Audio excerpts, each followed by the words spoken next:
y ponemos todo el foco en la segunda venida, pero muy a menudo dejando de poner foco, dejando de mirar al acontecimiento que verdaderamente puede provocar el advenimiento de Jesucristo, que es precisamente la purificación del santuario. Y os tengo que decir que a mi juicio la Biblia explícitamente no habla en tantas ocasiones de la venida de Jesús y quiero que esto se entienda bien. Yo no le estoy quitando importancia a la venida de Jesucristo, a la segunda venida, todo lo contrario. Ese es el magno acontecimiento que todos esperamos y por eso, como antes decía, nos llamamos adventistas del séptimo día.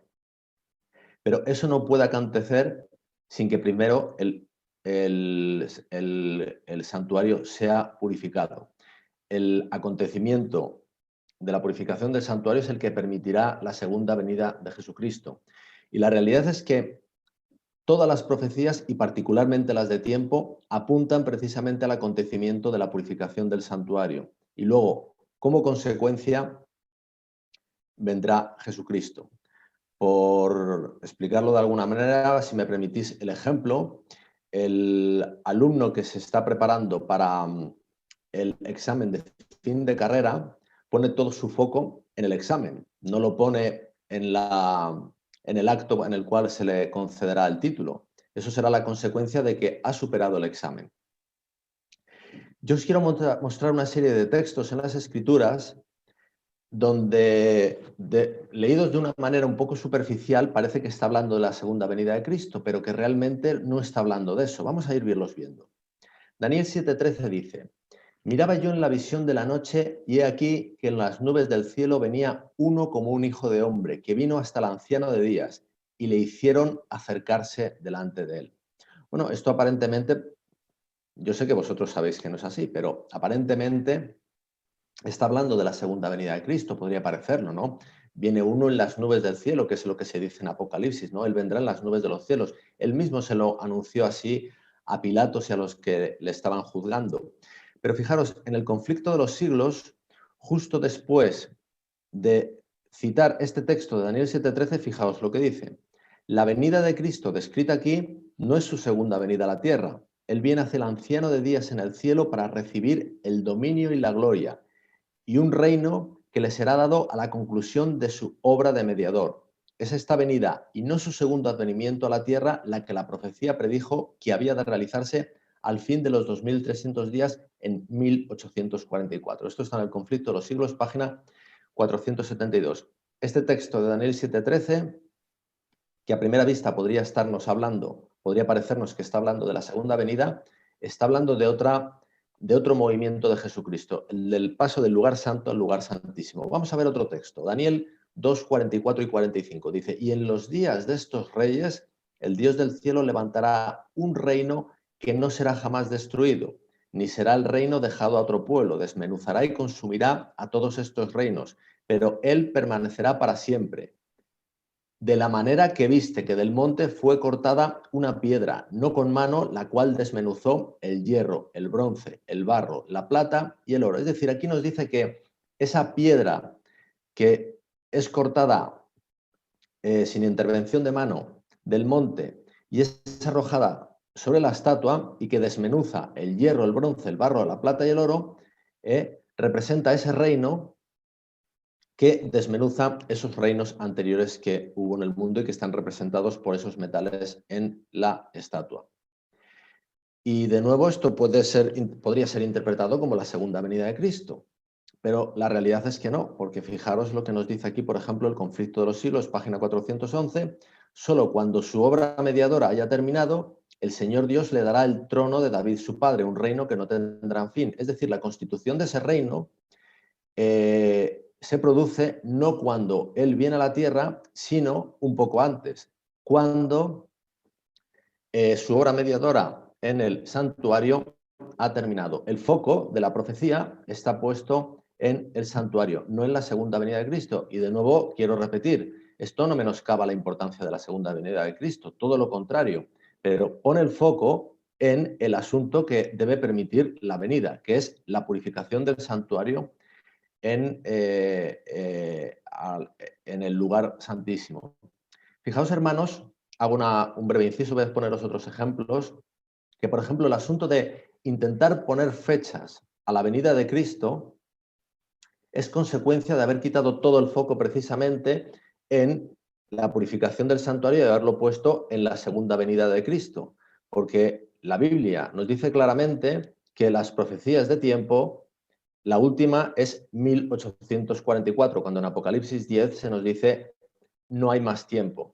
Si entendiésemos perfectamente que el foco de la profecía está puesto en la purificación del santuario y que ahí acaban todas las fechas proféticas, no pondríamos el foco en intentar ver cuándo viene Cristo. Cristo vendrá, está bien claro, cuando el santuario haya sido purificado, ni más ni menos. Vamos a ver otro ejemplo.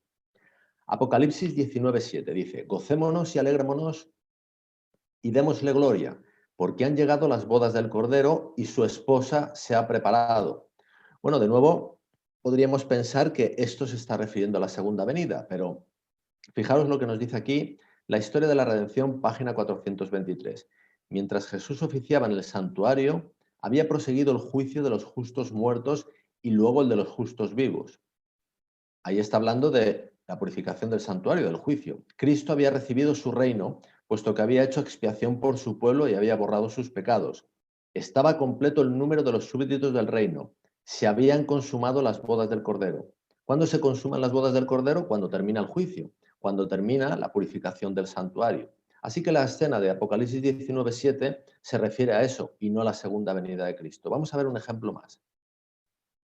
Daniel 12:1, la primera parte del versículo, dice, en aquel tiempo se levantará Miguel, el gran príncipe que está de parte de los hijos de tu pueblo, y será tiempo de angustia, cual nunca fue desde que hubo gente hasta entonces.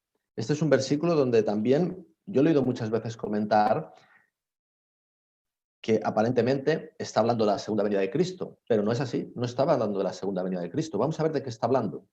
Primeros Escritos, página 36, dice, también vi que Miguel no se había levantado aún, es decir, la negativa de lo que está hablando en Daniel 12:1. En aquel tiempo se levantará Miguel. Dice, también vi que Miguel no se había levantado aún y que el tiempo de angustia, cual no lo hubo nunca, no había comenzado todavía. Es decir, está hablando en un momento en el que no ha comenzado el tiempo de angustia. Las naciones están airando ahora, pero cuando nuestro sumo sacerdote termine su obra en el santuario, se levantará. Luego, ese levantará del que habla Daniel 12:1, que era Miguel, ¿se está refiriendo a la venida de Cristo? No, se está refiriendo a que nuestro sumo sacerdote, a que Miguel termine su obra en el santuario. Dice, se levantará, se pondrá las vestiduras de venganza y entonces se derramarán las 7 postreras plagas. Y es ahí también cuando comienza el tiempo de angustia. El levantamiento de Miguel de Daniel 12:1 se refiere a la salida de Cristo del santuario y da comienzo al tiempo de angustia y al derramamiento de las plagas. No está hablando de la segunda venida de Cristo. Vamos a ver uno que es más complicado. Lucas 12:40. Vosotros pues también estad preparados porque a la hora que no penséis, el Hijo del Hombre vendrá. Este sí que parece muy claro que está hablando de la segunda venida de Cristo, ¿verdad? Pero fijaros lo que nos dice Ellen White en Mensajes Selectos 1, página 225. No tengo ningún tiempo específico del cual hablar cuando se efectuará la efusión del Espíritu Santo, cuando descenderá del cielo el ángel poderoso y se unirá con el tercer ángel en la terminación de la obra en este mundo. Está hablando del derramamiento de la lluvia tardía. Mi mensaje es que nuestra única seguridad radica en estar listos para el refrigerio celestial, lluvia tardía, con nuestras lámparas despabiladas y encendidas. Cristo nos ha dicho que velemos porque el Hijo del Hombre vendrá a la hora que no pensáis. Es decir, este texto está poniendo todo el foco en el derramamiento de la lluvia tardía y que evidentemente traerá como consecuencia, un poco después, no sabemos exactamente cuándo, el segundo advenimiento. Vamos a ver uno más. Primera de Juan 3:2 dice, amados, ahora somos hijos de Dios y aún no se ha manifestado lo que hemos de ser, pero sabemos que cuando Él se manifieste, Jesucristo, seremos semejantes a Él, porque le veremos tal como Él es. Entonces esto puede parecer que está hablando de la segunda venida de Cristo, cuando Él se manifieste, pero el versículo siguiente nos pone todo el foco en el asunto del que realmente está hablando, que es en la purificación del santuario. Primera de Juan 3:3 dice, y todo aquel que tiene esta esperanza en él se purifica a sí mismo, así como él es puro. Bueno, os he puesto estos ejemplos, habría muchos más, pero yo realmente lo que he querido traer a colación es que la Biblia, por todos los lados, está hablando de una obra final de purificación del santuario. Y evidentemente traerá como consecuencia el segundo advenimiento. Pero la gran obra es la de purificación del santuario. Eso y solo eso es lo que permitirá que Jesucristo pueda venir. Hay que decir, hermanos, que esta, digamos, tendencia que podemos tener a poner el foco en segunda venida y quitar los ojos de lo que se está haciendo en el santuario es algo, por así decirlo, un poco natural, porque el advenimiento es una cosa que verán nuestros ojos, mientras que lo otro, la purificación del santuario, es algo que lo ven los ojos de la fe, no nuestros ojos físicos. Y esto es algo que pasó también a los primeros discípulos. Allí cuando se comenzaba la obra de purificación, perdón, sumo sacerdotal de Cristo en el santuario, fijaros lo que dijeron los discípulos que iban por el camino de Emaús. Precisamente es Cristo, aunque no le reconocieron, el que se había acercado, y dice en Lucas 24:17, y les dijo, ¿qué pláticas son estas que tenéis entre vosotros mientras camináis y por qué estáis tristes? Ellos estaban tristes porque, luego se lo explican, aunque no lo reconocen, porque Jesucristo, su Señor, se había ido, había muerto. Ellos estaban tristes por la falta de su presencia física. La realidad es que si ellos hubieran tenido toda la verdad de lo que estaba pasando, tenían motivos para estar muy contentos, pero ellos habían puesto todo el foco en sus ojos físicos. Fijaros si deberían estar contentos, que fijaros lo que pasó unos pocos días después, precisamente porque Cristo es crucificado y es resucitado y finalmente ascendió a los cielos. Esto lo dice Pedro justo el día del Pentecostés, en Hechos 2:33 dice, así que exaltado por la diestra de Dios y habiendo recibido del Padre la promesa del Espíritu Santo, ha derramado esto que vosotros veis y oís.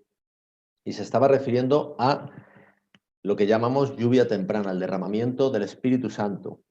Y ese derramamiento del Espíritu Santo coincidió precisamente con el momento en el que en el cielo Cristo inauguraba el santuario. Él tomaba posesión como sumo sacerdote. Fue eso y solo eso lo que permitió que la lluvia temprana fuese derramada. De la misma manera que la lluvia tardía será derramada justo cuando esté por concluir la obra sumo sacerdotal de Jesucristo en el cielo. Todo esto que he presentado a título de introducción es para que tengamos clara la importancia de la obra de purificación que ahora está teniendo lugar en el cielo, en el lugar santísimo. Y esta importancia nos queda muy recalcada, por ejemplo, en esta cita que escribe Ellen White en una carta a G.C. Tenney el 29 de junio de 1906. Fijaros lo que le dice en la carta 208 de ese año. Dice, me ha sorprendido y entristecido leer algunos de sus artículos en el Medical Missionary, especialmente los que trataban el asunto del santuario. Algo había escrito Tenney que a ella no le había gustado. Estos asuntos muestran que usted se está desviando de la fe. Usted ha contribuido a confundir la comprensión de nuestro pueblo, pero fijaros lo que le dice ahora. La correcta comprensión de la administración en el santuario celestial es el fundamento de nuestra fe. Y quiero hacer hincapié en que no le dice meramente que es el fundamento de nuestra fe la administración de Jesucristo en el santuario celestial. No, le dice que es el fundamento de nuestra fe la correcta comprensión. Tener claramente en mente lo que está sucediendo allí. No simplemente que explicitemos el hecho de que Cristo está en el santuario celestial. Bueno, podemos decir que Cristo está en el santuario celestial, incluso decir que está en el lugar santísimo, pero no tener una correcta comprensión de lo que allí está pasando. Pero una correcta comprensión de lo que está allí pasando es el fundamento de nuestra fe. Fijaos, hermanos, que no solo los adventistas esperamos el segundo advenimiento de Cristo. Yo diría que todos los cristianos, aunque algunos como el catolicismo lo tengan muy al margen, es algo que lo esperan de alguna manera. El fundamento de nuestra fe es la correcta comprensión de la administración del santuario celestial. Lo que está pasando en el lugar santísimo y cómo tiene que concluir esa obra es lo que precisamente permitirá que Jesucristo pueda volver, y ahí sí que lo veremos en las nubes de los cielos. Vamos a ver otra cita que dice ella en Materiales de 1888 en la página 575. Dice: necesitamos comprender la obra que se está realizando en el cielo. Esto es lo mismo que leíamos antes. Necesitamos comprenderlo, no simplemente saber que Cristo está en el lugar santísimo haciendo algo, pero no sabiendo muy bien el qué. Dice ahora, en este, el gran día de la expiación antitípico, es decir, el día de la expiación, el día del Yom Kippur antitípico, que el antitípico comienza el 22 de octubre de 1844, cuando se produjo ese gran chasco. En este, el gran día de la expiación antitípico, necesitamos estar en perfecta armonía con la obra que se está llevando a cabo en el cielo. Y esa obra se está produciendo en el lugar santísimo. Y yo os pregunto, ¿cómo podemos estar en perfecta armonía con una obra? Hay un prerequisito fundamental: entender cuál es la obra. No podemos estar en perfecta armonía con una obra que se esté realizando si divagamos con respecto a qué es lo que se está realizando. Tenemos que tener claro qué es lo que está sucediendo si queremos estar en perfecta armonía con ello. Y primer asunto claro, esa obra se está produciendo en el lugar santísimo. Ya no es en el lugar santo. Tenemos que distinguir bien claramente una obra y la otra. Vamos a seguir leyendo otra cita de Ellen White. Carta 233 del 8 de julio de 1904. Todos necesitamos tener en mente el tema del santuario. Veis que ella es repetitiva con respecto al asunto, pero es repetitiva por la importancia que esto tiene. Dios prohíbe que la charla que procede de labios humanos cercene la creencia de nuestros hermanos en la verdad de que hay un santuario en el cielo. Pero fijaros, hermanos, para cercenar una creencia, cercenar una creencia es algo que podemos hacer sin negarla explícitamente. Podemos cercenarla contaminándola de alguna manera, explicando algo que no se ajusta realmente a lo que allí está sucediendo. Y eso es algo que, lamentablemente, Satanás impulsa a que esté sucediendo. Hay muchas cosas, hay muchas creencias que cercenan la verdad de que hay un santuario en el cielo. Luego lo iremos comentando. Y de que un modelo de ese santuario se construyó una vez en esta tierra. El Señor desea que su pueblo se familiarice con ese modelo, teniendo en mente el santuario celestial. El Señor quiere que pongamos en mente en ese modelo, el modelo que hubo, por ejemplo, en el tabernáculo que construyó Moisés por petición de Dios, en el que luego se construyó David e inauguró Salomón, porque todo eso es un modelo de lo que realmente se está haciendo en el cielo. Teniendo en mente el santuario celestial, donde Dios es todo y está en todo, debemos mantener nuestra mente vigorizada por la oración y el estudio de la palabra de Dios, de modo que podamos captar estas verdades. Este modelo está descrito fundamentalmente en el libro del Éxodo, donde Dios le da a Moisés todas las instrucciones de cómo tiene que construir el tabernáculo. En el libro de Levítico están dados todos los detalles de lo que ahí se tiene que hacer, pero todo eso era una representación de algo que se está haciendo en el cielo. Y es el libro de Hebreos el que explica a qué se corresponde todo ese modelo, qué es lo que está sucediendo. Por así explicarlo, imaginaos, hermanos, una maqueta de Barcelona. Vosotros veis una maqueta de Barcelona con el trazado de las calles perfectamente dispuesto, con la diagonal, la avenida Meridiana, la vía Augusta, etcétera, etcétera, y nos sirve para entender precisamente cuál es el trazado de esas calles, cómo está dispuesta la ciudad. ¿Pero creéis que la maceta representa la esencia de la ciudad? No, ¿verdad? En esa maqueta no viven personas, no hay una actividad económica que se está desarrollando día a día. Eso sucede en la auténtica, en la verdadera Barcelona. Pues algo así sucede entre el modelo, entre el tabernáculo y el santuario celestial. Y de esto es lo que nos habla el libro de Hebreos. Y yo extraigo unos textos de ahí. Y este primero está en Hebreos 7:11. Dice: si pues la perfección fuera por el sacerdocio levítico, este es el que se realizaba en el modelo, porque bajo él recibió el pueblo la ley ceremonial. ¿Qué necesidad habría aún de que se levantase otro sacerdote según el orden de Melquisedec? Ese es Cristo, el auténtico sumo sacerdote, y que no fuese llamado según el orden de Aarón. Pero fijaros, todo esto es porque se tiene que producir, ¿qué? Dice al principio, si pues la perfección fuera por el sacerdocio del Levítico. En otras palabras, la perfección, el completar al creyente en Cristo Jesús es algo que no puede hacer el modelo. El modelo es solo, pues eso, un modelo, algo pedagógico para que podamos entender lo que realmente quiere hacer Cristo como verdadero sumo sacerdote según el orden de Melquisedec en el cielo.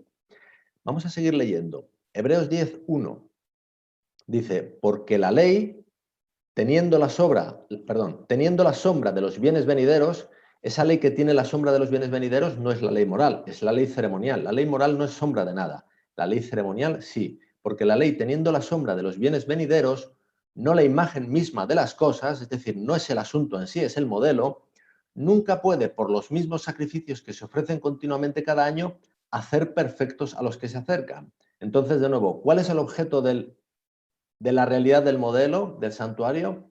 Completar al creyente en Cristo, hacerlo perfecto, a la imagen y semejanza. Es decir, realizar la obra original que tenía en mente Dios en la creación, pero que fue frustrada por los hechos del diablo. Lo que no se pudo hacer entonces, se hizo, pero se malogró, Él lo quiere hacer ahora. Y eso es lo que está, de lo que trata el santuario celestial y particularmente el ministerio actual, el final en el lugar santísimo. Hebreos 10, 12 y 13 dice, pero Cristo, habiendo ofrecido una vez para siempre un solo sacrificio por los pecados, es decir, aquí ya no hay un sacrificio cada día, cada mañana, cada tarde, no, no, no, hay uno solo y sabemos cuál es, Cristo, en la cruz del Calvario. Se ha sentado a la diestra de Dios, ahí está el santuario, esperando de ahí en adelante hasta que sus enemigos sean puestos por estrado de sus pies. ¿Cuál es el objetivo? ¿Cuál es el objetivo final de que, por el que Cristo se ha sentado a la diestra de Dios, por el que está en el santuario celestial? Que sus enemigos sean puestos por estrado de sus pies, es decir, que sus enemigos sean vencidos. ¿Y cuáles son nuestros enemigos? Pues nos lo dice Efesios 6:12, ¿verdad? No tenemos batalla contra carne y sangre, sino contra principados y potestades, etc. El diablo y sus ángeles. Y tener victoria sobre el diablo y los ángeles es que la victoria, el campo de batalla somos nosotros, hermanos, es nuestra mente. Es ahí donde Cristo quiere producir la victoria en el santuario celestial. Eso es lo que está consumando en el lugar santísimo. Hebreos 10:14, porque con una sola ofrenda hizo perfectos para siempre a los santificados. Es decir, ese sacrificio fue suficiente en cuanto a obra sacrificial para santificar a un pueblo finalmente. Él lo habla aquí como algo consumado porque, bueno, se nos dice en Romanos 4:17 que Dios habla de las cosas que están por venir como si ya hubiesen acontecido. Vamos a seguir leyendo. Ya hemos visto el modelo, lo que representa en una visión sucinta. Vamos a seguir leyendo algunas cosas que nos dice el Espíritu de Profecía. El Evangelismo, página 167, dice, en el futuro surgirán engaños de toda clase. ¿Os acordáis que antes hablaba de que no consiento que los labios humanos cercenen lo que está haciendo Cristo en el santuario celestial? Pues fijaros, en el futuro surgirán engaños de toda clase y necesitamos terreno sólido para nuestros pies. Necesitamos sólidos pilares para el edificio. No ha de quitarse ni un solo ápice de aquello que el Señor ha establecido. El enemigo presentará falsas doctrinas, tales como la doctrina de que no existe un santuario. El enemigo esto no lo presenta solo explícitamente, negando que exista un santuario, pero lo presenta de muchas maneras camufladas. Hay muchas doctrinas que intenta introducir él que, como antes decía ella también, Ellen White, cercenan la realidad del santuario. Por ejemplo, el introducir una doctrina como que, por ejemplo, es imposible vencer al pecado en la carne por los méritos de Cristo. Bueno, si eso es así, no hay purificación del santuario. Eso absolutamente cercena la obra de Cristo en el santuario celestial. Cercena la obra del santuario celestial. El pecado original de la misma manera, porque si hay un pecado original, algo que está asido a nuestra naturaleza y que solo será cambiado en la traslación, cuando esto corruptible se transforme en algo incorruptible, no puede haber una purificación del santuario, sino en la traslación. Pero esto no es así. Hemos visto que la finalización de la obra sumo sacerdotal de Cristo tiene lugar antes de la traslación, antes de que Cristo venga. Sigue diciendo, este es uno de los puntos en los cuales algunos se apartarán de la fe. ¿Dónde encontraremos seguridad a menos que sean las verdades que el Señor nos ha estado dando durante los últimos 50 años? Y una verdad fundamental ahí era el santuario, que antes ella vimos que dijo que es el fundamento de nuestra fe, la correcta comprensión. Vamos a seguir leyendo. Cristo en su santuario, página 14, dice, Satanás se esfuerza constantemente por crear suposiciones fantásticas acerca del santuario. ¿Veis? No negarlo explícitamente, pero alterarlo. Suposiciones fantásticas acerca del santuario. Sigue diciendo ella, y degrada las maravillosas representaciones de Dios y el ministerio de Cristo para nuestra salvación en algo que satisfaga a la mente carnal. ¿Qué es algo que puede satisfacer, hermanos, a la mente carnal? Pues hay muchas cosas, hermanos, pero una que puede satisfacer a la mente carnal es que Cristo lo que está haciendo es algo meramente legal, donde somos salvados en nuestros pecados. Porque el pecado, hermanos, reconozcámoslo, es algo que satisface a la mente carnal, eso es la esencia de la mente carnal. Pues esa es una de las verdades que intenta introducir el enemigo. Decir que lo que está haciendo Cristo en el santuario celestial es un mero arreglo de los registros, donde simplemente el registro no refleje la realidad, nuestra realidad, de lo que hay en nuestra mente y en nuestro corazón. Pero no es eso lo que está haciendo Cristo en el santuario celestial, lo vamos a ir viendo. Fijaros lo que dice, elimina su poder rector del corazón de los creyentes. ¿Veis? ¿Dónde está el poder rector que ejerce Cristo en el santuario celestial? En el corazón de los creyentes. Lo que está haciendo Cristo es algo en el corazón de los creyentes. Hay algo que se está haciendo también en los registros del cielo, pero el registro es meramente eso, un registro, un reflejo de la realidad, como lo es el registro civil, como lo es el registro mercantil, todo eso es un registro de la realidad. Una empresa está en el registro mercantil porque la empresa existe. De la misma manera, Cristo hará algo en los registros del cielo porque hay cambios que se están haciendo en la realidad, en los corazones de los creyentes. Elimina su poder rector del corazón de los creyentes y pone en su lugar teorías fantásticas inventadas para invalidar las verdades de la expiación y destruir nuestra confianza en las doctrinas que hemos considerado sagradas desde que se dio el mensaje del tercer ángel por primera vez. Tengamos muy en cuenta, hermanos, cuál es uno de los grandes objetivos, uno de los grandes medios de Satanás para desvirtuar nuestra obra.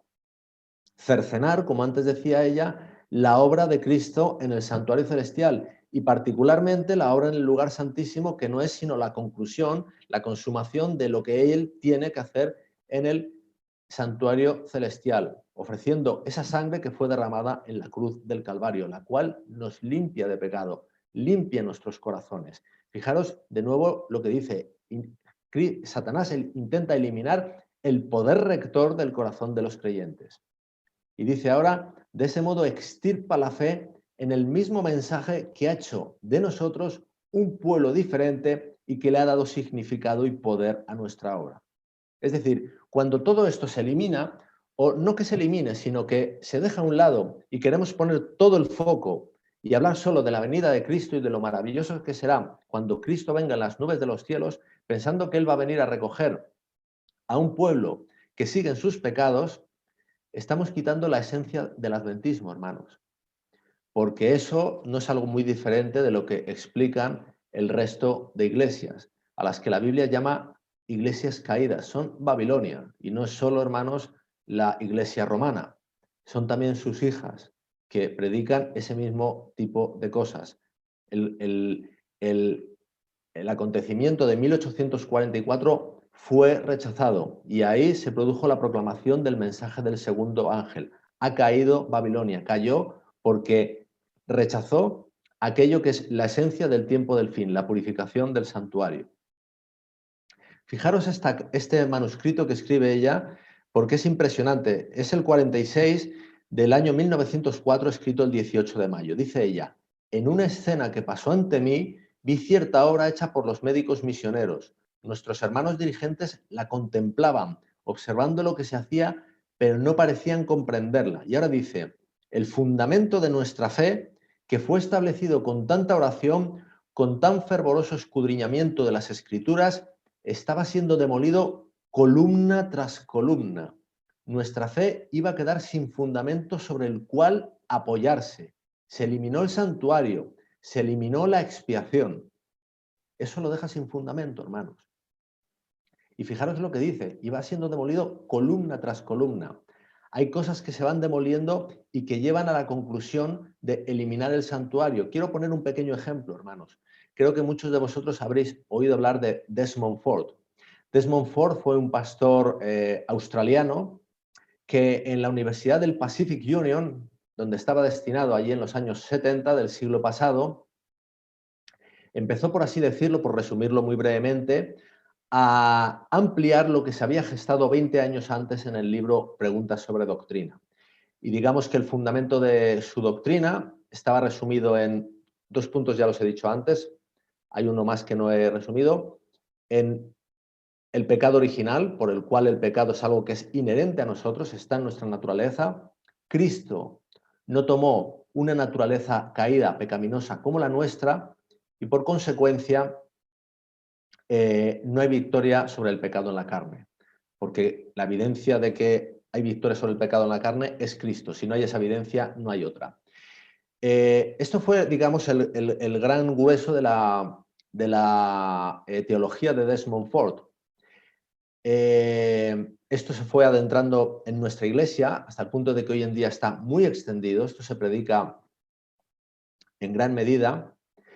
Y Desmond Ford un día expresó la conclusión de esa teología. Él fue muy coherente. Él era un teólogo sistemático muy coherente. La conclusión era que en 1844 no pasó nada.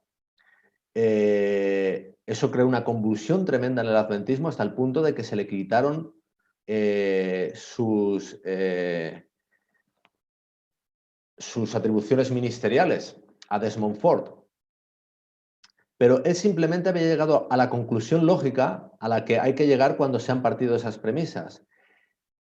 El adventismo se escandalizó por la conclusión a la que llegó Desmond Ford, pero en gran medida quedaron los pozos, los fundamentos de esa teología que él había elarbolado. De manera que, aunque no se explicite, el santuario en gran manera es tirado por tierra. Sigue diciendo: la batalla casi me mató, vi lo que estaba entrando y vi que nuestros hermanos estaban ciegos.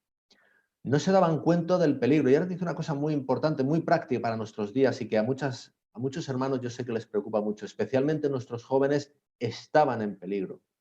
El peligro de nuestros jóvenes es esto, es demoler nuestra doctrina, hermanos. El peligro de nuestros jóvenes no es que echen menos el mundo de fuera y que entonces tengamos que crearles una especie de sucedáneo de lo que hay fuera para que no se vayan de la iglesia. Hermanos, el Evangelio es algo suficientemente poderoso que para aquel sincero le haga perder el interés en las cosas de fuera. Yo creo que todos lo habréis experimentado esto de una u otra manera. El peligro para nuestros jóvenes es demoler nuestra verdad, quitarle todo el atractivo a Cristo y al Evangelio. Hay que decir, hermanos, que este manuscrito lo escribe Ellen White justo cuando estaba teniendo aquello que se llamó la apostasía alfa, cuando Kellogg escribió el libro El Templo Viviente, y eso, bueno, fue una obra tremenda para nuestra iglesia. Hubo muchísimos hermanos que se dieron de baja. Esto está escrito en ese contexto, pero sabéis que hay también una apostasía omega que ella dice que será igual, pero de mucha mayor intensidad. Así que lo que leemos aquí es muy aplicable también a nuestros tiempos. Voy a leer otro texto de Ellen White, carta 37 del 18 de febrero de 1887. Dice ella: desde el lugar santísimo prosigue la gran obra de instrucción. Los ángeles de Dios están comunicándose con los hombres. Cristo oficia en el santuario. Nosotros no lo seguimos hasta el interior del santuario, tal como deberíamos hacerlo. No estamos trabajando en armonía con la obra del cielo. ¿Recordáis otra cita de ella que hemos leído aquí? Tenemos que trabajar en armonía con la obra que se está realizando, y la obra es en el lugar santísimo. Dice, Cristo y los ángeles obran en el corazón de los hijos de los hombres. La obra, ¿dónde se está realizando? En nuestros corazones. Tenemos que entender que el fundamento del ministerio de sumo sacerdotal en el lugar santísimo es en nuestros corazones. Y si no, hermanos, además no vamos a entender las pruebas por las que estamos pasando. Nosotros no vamos a entender que estamos pasando por determinadas pruebas precisamente por la misericordia de Dios, porque Él tiene que limpiar nuestros corazones. Y hay cosas que no las puede hacer sino con pruebas. Yo recuerdo una predicación muy interesante que le escuché hace años a un pastor, es una de las que traduje en su día, y él decía una cosa muy interesante que me quedó grabada. Dice, si Cristo te pide que ames a tus enemigos, no te extrañes de que te ponga en el camino 3 o 4 para que vayas practicando. Nosotros solo vamos a poder afrontar esas pruebas que vamos viviendo y vemos que en este mundo en el que estamos cada día vivimos más, cada día sentimos más opresión a nivel personal, a nivel colectivo. Solo vamos a poder entenderlas y afrontarlas por la fe cuando entendemos cuál es el propósito divino que hay en todo esto. Porque si no, lo que vamos a pensar es que Dios simplemente nos ha abandonado. Pero Dios no nos ha abandonado, está más cerca de nosotros que nunca, porque tiene que completar esa obra sumo sacerdotal de purificación en el lugar santísimo. Sigo leyendo. La iglesia del cielo, unida con la iglesia de la tierra, está peleando la buena batalla de la fe en este mundo. ¿Dónde está peleando? Aquí, en este mundo, no solo en los registros del cielo. Para cambiar unos registros no hace falta tanto, no hace falta un sacrificio, hermanos. Sigue diciendo, debe producirse una purificación del alma aquí en la tierra. Aquí ella ya es concluyente. Debe producirse una purificación del alma aquí en la tierra. Esa es la esencia de lo que está aconteciendo en el cielo. En armonía con la purificación efectuada por Cristo en el santuario celestial. Se está produciendo ahí una purificación, pero eso es el reflejo en el registro de lo que se está produciendo aquí. Nosotros somos templo del Espíritu Santo. La purificación del santuario es la purificación de estos templos que somos nosotros. Ese es el centro de la obra. Ahora, quiero hacer un impasse para pasar a unos textos muy interesantes que están relacionados con todo esto del apóstol Pablo en la primera carta a los Corintios. Fijaros lo que dice. Los judíos piden señales y los griegos buscan sabiduría. Sigue diciendo él. Pero nosotros, fijaros que empieza con una conjunción adversativa. Lo muestra como una oposición. Pero nosotros predicamos a Cristo crucificado. La gran señal es Cristo crucificado. Y ahora, para los que pedían señales y sabiduría, dice, para los judíos ciertamente tropezadero y para los gentiles locura. ¿Por qué? Vamos a seguir leyendo. Primera de Corintios 1:24. Mas para los llamados, así judíos como griegos, Cristo, poder de Dios y sabiduría de Dios. Fijaros, dice que no, el centro, dice Pablo, es Cristo crucificado. Esa es la gran señal. Yo lo escucho a veces a hermanos decir que hoy en día ya no vemos milagros, que ya no vemos un mar rojo abriéndose. Hermanos, el mar rojo y tantos milagros que hizo Dios son solo muestras que nos dio de que Él puede hacer el mayor de los milagros, que es mucho mayor que esos, que es cambiar el corazón humano. Están ahí por eso. Ese poder de Dios que cita Pablo en 1 Corintios 1:24 se está refiriendo precisamente a eso. Fijaros que esta palabra poder en griego es la palabra dunamim. Fijaros si hay poder en esa palabra, que es la palabra que etimológicamente ha derivado en la palabra española dinamita. Está hablando de un poder grande. Fijaros que ese poder de Dios, nos dice él en otro texto, en qué consiste. ¿A qué poder específicamente se está refiriendo él? Dice, en 2 Corintios 13:4, dice Pablo, porque aunque fue crucificado en debilidad, ¿qué debilidad fue crucificado Cristo? En la nuestra, en nuestra carne, en debilidad. Vive por el poder de Dios. Ese es el poder de Dios al que se está refiriendo Pablo, el que resucitó a Jesucristo. Y a continuación dice, pues también nosotros, o sea, lo mismo, un paralelo, también nosotros somos débiles en Él, pero viviremos con Él por el poder de Dios para con vosotros. El mismo poder de Dios que resucitó a Cristo es el poder que actúa en nosotros para vida, para tener vida en Cristo, la verdadera vida, la que es la que nos libera de la esclavitud del pecado. Ahora, hermanos, entonces, este poder de Dios que cita aquí Pablo en 1 Corintios 1:24 no armoniza con eso que veis ahora allá arriba en amarillo, con esas señales que pedían los judíos. Dice, porque los judíos piden señales. Fijaros que él en el versículo 23, lo mencionaré una vez más, lo comienza con una conjunción adversativa, pero lo pone en contraposición. Los judíos piden señales, milagros, pero Cristo es el poder de Dios, el poder que transforma el corazón. ¿Es que Dios no puede producir señales, no puede hacer otros milagros? Claro que sí, hermanos. Dios abrió el Mar Rojo, como antes cité, y puede hacer otros milagros y los volverá a hacer. Pero esa no es la esencia. Si nosotros ponemos el foco en las señales, despreciando, dejando al margen el poder de Dios, que es el que actúa en nuestros corazones, vamos a ser engañados. Por eso Pablo aquí pone el foco en el poder de Dios. Y eso es, hermanos, poner el foco en el santuario celestial, que es el asunto del que yo he intentado hablar en el día de hoy. El foco no en el gran acontecimiento, no en lo que es palpable a nuestros ojos, sino en lo que Dios quiere hacer en nuestros corazones. Si nos queremos basar en lo que ven nuestros ojos, vamos a ser engañados. Porque esta palabra que utiliza aquí Pablo en 1 Corintios 1:22, porque los judíos piden señales, fijaros, esta palabra aparece en muchos sitios en el Nuevo Testamento, pero os voy a mostrar algunos sitios donde aparece. Esta palabra es la palabra griega y la veréis semella. Vamos a ver dónde aparece esta palabra. Por ejemplo, Apocalipsis 13:13. También hace grandes señales. ¿De quién está hablando Apocalipsis 13:13?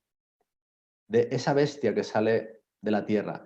De tal manera que aún hace descender fuego del cielo a la tierra delante de los hombres. Esas son las señales de Dios, ¿no? Esas las está haciendo el diablo. Si nosotros queremos poner el foco en lo que ven nuestros ojos y no en lo que nuestra fe sabe que está haciendo Cristo en el santuario celestial, vamos a ser engañados. Y Satanás, sabedor de esto, sabedor de que la mayoría del mundo se va a guiar por sus ojos físicos y no los de la fe, va a producir señales porque sabe que son sumamente poderosas para nuestros ojos. Apocalipsis 13:14 insiste en lo mismo y engaña, esto es la obra del enemigo, ¿verdad?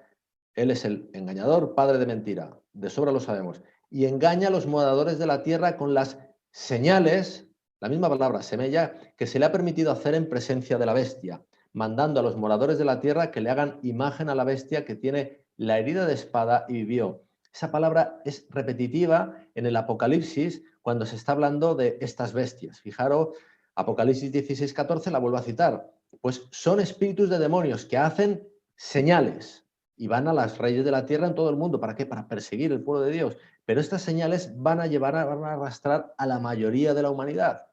Salvo quienes, salvo aquellos que hayan puesto su foco no en lo que ven los ojos, sino en lo que por la fe sabemos que Cristo está verdaderamente haciendo. Y hermanos, si simplemente entendemos que lo que Cristo tiene que hacer es venir a la tierra, vamos a ser engañados, como vamos a ver justo a continuación. Apocalipsis 19:20 dice lo mismo, y la bestia fue apresada, y con ella el falso profeta que había hecho delante de ella las señales con las cuales había engañado a los que recibieron la marca de la bestia y habían adorado su imagen. Y ahora sí, esto nos sirve de introducción a una gran pregunta que os formulo y que la pongo aquí con letras muy grandes para que nos quede bien clara. Si prescindimos del santuario, ¿la venida de qué Cristo estamos anunciando? Si ponemos todo nuestro foco en que somos adventistas, en que esperamos el advenimiento del Señor, como lo esperan hermanos los evangélicos, los bautistas y hasta los católicos, pero si prescindimos de lo que Cristo está haciendo con la sangre que derramó en la cruz del Calvario, ahora en el santuario celestial, la venida de que Cristo estamos anunciando. Y hay una segunda pregunta que se deriva de esta primera. ¿Qué Cristo reconoceremos? Pues hermanos, la respuesta a esto la tiene preparada perfectamente Satanás.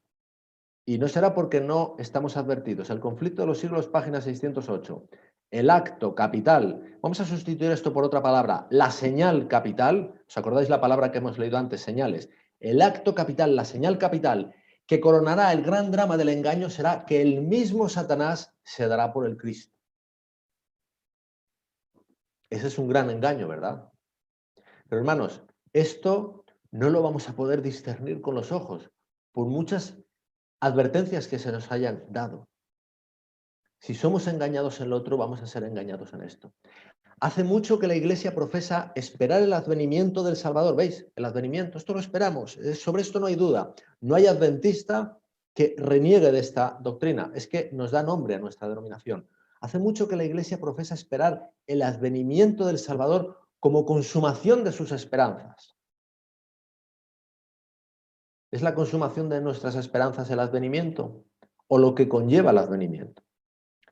Pues bien, el gran engañador simulará que Cristo habrá venido.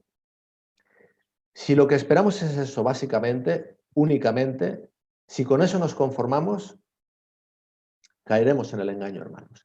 En varias partes de la tierra, sigo leyendo, Satanás se manifestará a los hombres como ser majestuoso, de un brillo deslumbrador. ¿Creéis realmente que podremos escapar a este engaño únicamente por nuestra lógica, por nuestro intelecto?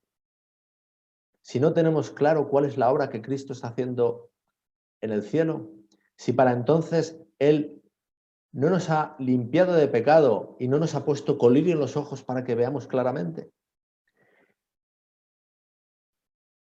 Satanás se manifestará a los hombres como ser majestuoso, de un brillo deslumbrador, parecido a la descripción que del Hijo de Dios da Juan en el Apocalipsis. En Apocalipsis 1, 13, 15. Fijaros que él va a ser muy cuidadoso de que esto sea prácticamente imperceptible. Dice, la gloria que le rodee superará cuanto hayan visto los ojos mortales. ¿Creéis, hermanos, que podremos escapar a este engaño si no tenemos claro cuál es la esencia del verdadero Cristo? Que no es simplemente venir en las nubes de los cielos con toda la gloria. La esencia es la que le dijo el ángel a su padre putativo, a José, cuando se le apareció en visión en Mateo 1:21. Le pondrás por nombre Jesús porque él salvará a su pueblo de sus pecados. Esa es la esencia de nuestro Salvador, hermanos. Y sigue diciendo, el grito de triunfo repercutirá por los aires. Cristo ha venido, Cristo ha venido. Es decir, prácticamente la humanidad dirá eso. ¿Creéis que nos será fácil escapar de lo que dice la mayoría, hermanos? Si no tenemos claro, aunque lo defienda una minúscula minoría, cuál es la esencia del verdadero Cristo. Podemos pensar que tenemos las señales que nos permitirán distinguir el engaño y que nuestra lógica podrá hacerlo. Sabemos que se nos han dado pistas, por ejemplo, que el verdadero Cristo no tocará la tierra, etcétera, etcétera. Pero hermanos, por mucho que se nos hayan dado las pistas, hermanos, no podremos escapar del engaño si previamente no hemos sido purificados por Cristo, no hemos trabajado en consonancia con la obra que se está haciendo en el santuario celestial.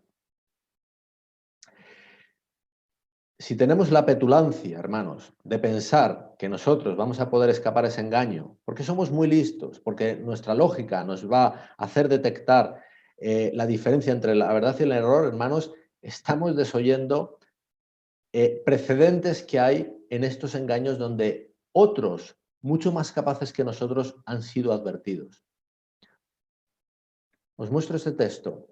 ¿No fueron advertidos Adán y Eva del peligro que se cernía sobre ellos? Fijaros lo que dice Patriarcas y Profetas, página 31. Estamos hablando de Adán y Eva, antes de su caída, seres creados a la imagen y semejanza de Dios, seres que no estaban caídos, que tenían su lucidez mental en todo su esplendor, a imagen de la de Dios. Dice, nuestros primeros padres fueron advertidos del peligro que los amenazaba.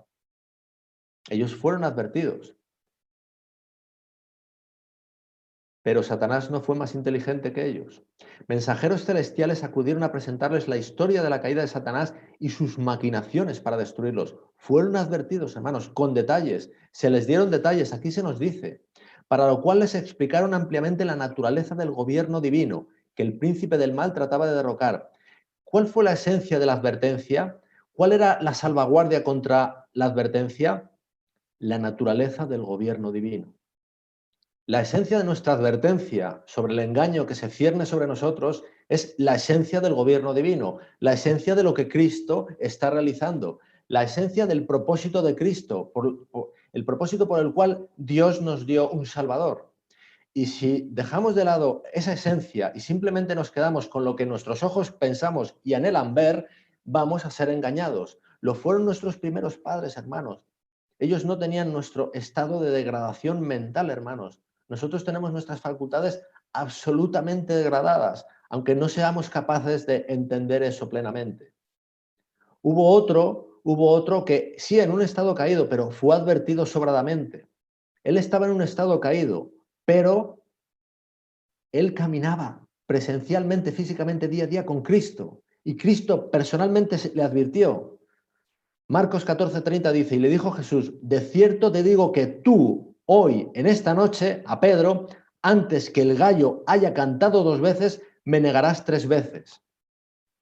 Uno, con lógica humana, no alcanza a entender cómo Pedro pudo hacer esto, si es que le había advertido el mismo Cristo en persona unas horas antes. Hermanos, la tentación de Satanás fue mucho más fuerte de lo que él, sin asirse por fe a Cristo, podía soportar, hermanos. Y así será con nosotros. Voy concluyendo, hermanos. Quiero concluir con una cita que la hermana White nos dice que nos pretende llenar de entendimiento de cuál será la obra final.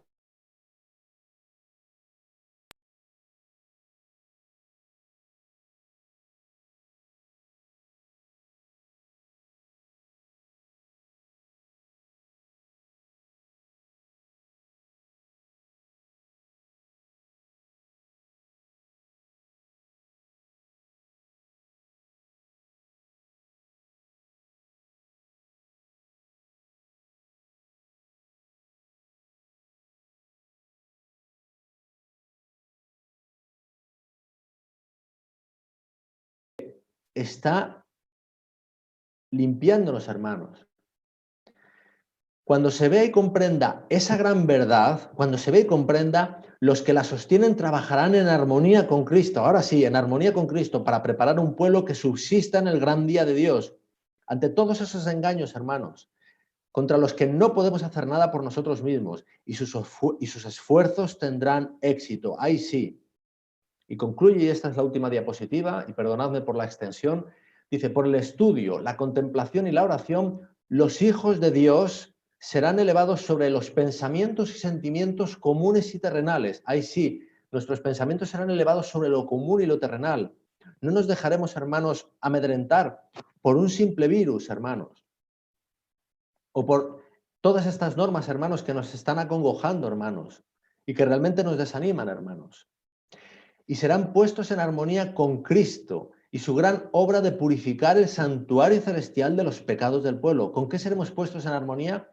Con Cristo y su gran obra de purificar el santuario celestial. Esa es la gran obra con la que tenemos que estar en armonía, hermanos. Todos los profesos cristianos del mundo esperan de una u otra manera el advenimiento del Señor, hermanos. Pero esto, hermanos, es una verdad que ha sido revelada a otros muchos, hermanos, pero que solo nosotros hemos guardado, hermanos. No la despreciemos. Su fe le acompañará en el santuario y en la tierra los adoradores estarán revisando cuidadosamente su vida, comparando su carácter con la norma de justicia. Hermanos, cuando tengamos estos claros, hermanos, no estaremos mirando los pecados o los defectos que nos hace el hermano, el vecino, hermanos, porque veremos claro cuál es nuestra situación, lo veremos tan claramente al compararnos con Jesús, hermanos, que no tendremos ojos para estar mirando los defectos de los otros, por muy grandes que ellos sean, hermanos. Entonces sí que estaremos trabajando en armonía con Cristo. Verán sus propios defectos y verán también que deben recibir la ayuda del Espíritu de Dios a fin de quedar preparados para la grande y solemne obra que en este tiempo se impone a los embajadores de Dios. Bueno, yo creo que son tantas las palabras que nos ha expresado aquí el Espíritu de Profecía que sobra cualquier cosa más que yo pueda decir o añadir, hermanos. No cercenemos, hermanos, esa obra que se está haciendo en el santuario celestial, hermanos. Es el fundamento de nuestra fe, hermanos. Mirar el santuario celestial. No prediquemos simplemente que Cristo va a venir, hermanos. Solo podemos esperarlo adecuadamente, hermanos, y no ser engañados con esa imitación que va a hacer el diablo, hermanos, si tenemos claro lo que Jesucristo está haciendo ahora en el lugar santísimo. Que Dios os bendiga, hermanos.